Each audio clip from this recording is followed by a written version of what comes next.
শাকিব খানের বরবাদ ভেঙে দিল শাকিব খানের রেকর্ড। মাত্র 7 দিনের কালেকশনে যে ধামাকা দেখালো বরবাদ।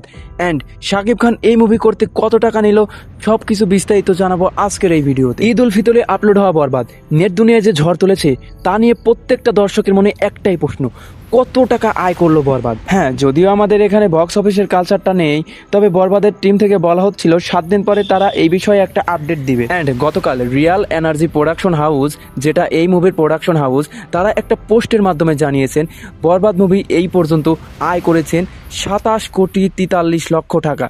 তবে এখানে বলে রাখি, এটা কিন্তু নেট কালেকশন নয়, এটা হচ্ছে গ্রস কালেকশন। নেট কালেকশন আরও কম হয়, অনেক কাট সাট করার পরে হিসাব নিকাশ করে তারপরে নেট কালেকশন করা হয়। তবে এই কালেকশনটাকে অনেকেই রিয়েল কালেকশন ভেবে অনেকেই নানান রকম সোশ্যাল মিডিয়াতে পোস্ট করে যাচ্ছে।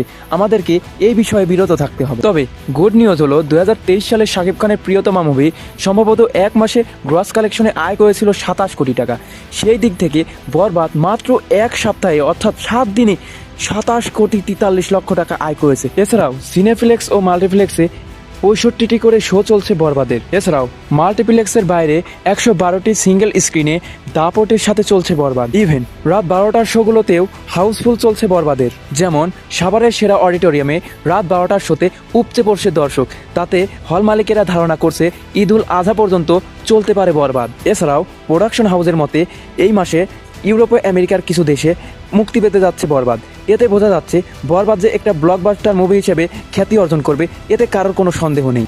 এখানে একটা কথা বলে রাখি, বরবাদ মুভিতে শাকিব খানের পারিশ্রমিকও কিন্তু একটা রেকর্ড অ্যামাউন্ট। বরবাদ মুভির পরিচালক মেহেদী হাসান হৃদয় জানান, এই মুভি করতে শাকিব খান নিয়েছেন 1,20,00,000 টাকা। তবে সিনেমা দেখার পর সাকিবিয়ানরা বলছে এখানে শাকিব খান তার জন্য চার্জ কমই করেছে। বাট একটা বিষয় কিন্তু সত্যি, ভাইব একটা গল্প দিয়ে যদি শাকিব খানকে উপস্থাপন করানো যায় তাহলে কিন্তু শাকিব খানকে দিয়ে অনেক কিছু করানো সম্ভব, যা আমরা রিসেন্টলি ভিডিওতে দেখতে পাচ্ছি। সো ভিডিওটি আজকে এই পর্যন্তই। ভিডিওটি যদি ভালো লাগে অবশ্যই শেয়ার করে আপনাদের বন্ধুদের মাঝে ছড়িয়ে দিবেন এবং এরকম নতুন নতুন ভিডিওটি পেতে আমাদের চ্যানেলটি অবশ্যই সাবস্ক্রাইব করে যাবেন। ধন্যবাদ।